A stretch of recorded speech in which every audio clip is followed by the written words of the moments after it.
SIR এর ভাষায় যুক্তিগত অসঙ্গতি বলতে ঠিক কোন কোন বিষয়কে বোঝানো হয়েছে? এর মধ্যে প্রথমেই রয়েছে একজনকে বাবা বা মা হিসেবে ফর্মে দেখিয়েছেন 6 বা তার বেশি সন্তান। কমিশনের দেওয়া তথ্যে এই ধরনের ফর্মের সংখ্যা সবচেয়ে বেশি জমা পড়েছে মুর্শিদাবাদ জেলা থেকে।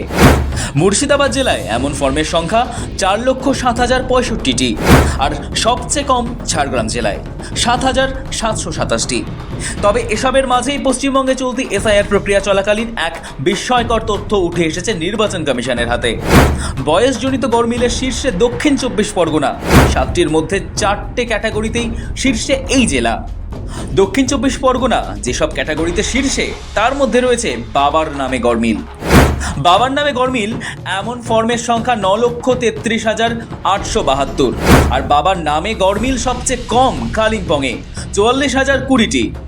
পরের ক্যাটাগরি অর্থাৎ যেখানে বাবা মায়ের সঙ্গে সন্তানের বয়সের ফারাক মাত্র 15 বছর বা তার কম, দক্ষিণ 24 পরগনা জেলায় মোট 1,39,702টি ফর্ম জমা পড়েছে, আর সবচেয়ে কম জমা পড়েছে কালিম্পং জেলায় 10,569টি। বয়সজনিত অসঙ্গতি আরেকটি ক্যাটাগরি অর্থাৎ যেখানে বাবা মায়ের সঙ্গে সন্তানের বয়সের ফারাক 50 বছর বা তার বেশি, এমন ক্ষেত্রেও সবার আগে রয়েছে দক্ষিণ 24 পরগনা।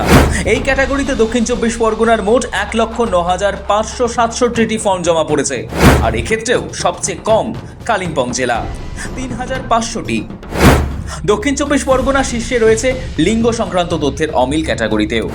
এক্ষেত্রে এই জেলায় 1,60,316টি ফর্ম জমা পড়েছে কমিশনের দপ্তরে, এবং রাজ্যের অন্যতম ছোট জেলা কালিম্পং জেলায় এই ফর্ম জমা পড়েছে মাত্র 5,865টি। এছাড়াও দাদু ঠাকুমার সঙ্গে বয়সের ফারাক 40 বছরেরও কম এমন ক্যাটাগরিতে শীর্ষে উত্তর 24 পরগনা 41,099টি, এবং তার ঠিক পরেই রয়েছে দক্ষিণ 24 পরগনা 40,408টি, এবং সবচেয়ে কম ফর্ম ধরা পড়েছে ঝাড়গ্রাম জেলায় মাত্র 2,335টি। আরও একটি ক্ষেত্রে উত্তর 24 পরগনা শীর্ষে রয়েছে 45 বছর বা তার বেশি বয়সে প্রথমবারের জন্য ভোটার তালিকায় নাম তোলার জন্য আবেদন জমা পড়েছে। এমন ক্যাটাগরিতে সবচেয়ে বেশি আবেদন জমা পড়েছে উত্তর 24 পরগনায়, মোট 2,59,881টি। এক্ষেত্রে সবচেয়ে কম এমন ফর্ম জমা পড়েছে কালিম্পং জেলায় 11,947টি। কমিশনের মতো এই ধরনের যুক্তিগত অসঙ্গতি থাকা প্রায় 1,63,51,173টি ফর্মের মধ্যে এমন বেশ কিছু ফর্ম পাওয়া গিয়েছে যার এন্ট্রি 2 বা তার অধিক ক্যাটাগরিতে পাওয়া গিয়েছে। প্রাথমিক ঝাড়াই বাছাই করার পর এমন ফর্মের প্রকৃত সংখ্যা 1,34,00,000-এর আশেপাশে হবে বলেই মনে করছে কমিশন, যদিও কমিশনের এটাও ব্যাখ্যা যে এই সংখ্যাটা আরও অনেকটাই কমবে রিচেক করার পর।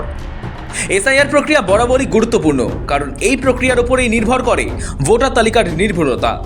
কমিশন কোনো ঝুঁকি নিতে নারাজ, এবং প্রতিটি তথ্য এবার যাচাই হবে বহুগুণ কঠোরভাবে। কমিশনের অবস্থান স্পষ্ট, কোনো অনুমান নয়, কেবল তথ্যভিত্তিক যাচাইয়ের ওপরেই নির্ভর করবে এসআইআর প্রক্রিয়ার পরবর্তী পদক্ষেপ। সৌভিক সান্যালের রিপোর্ট, সময়, কলকাতা।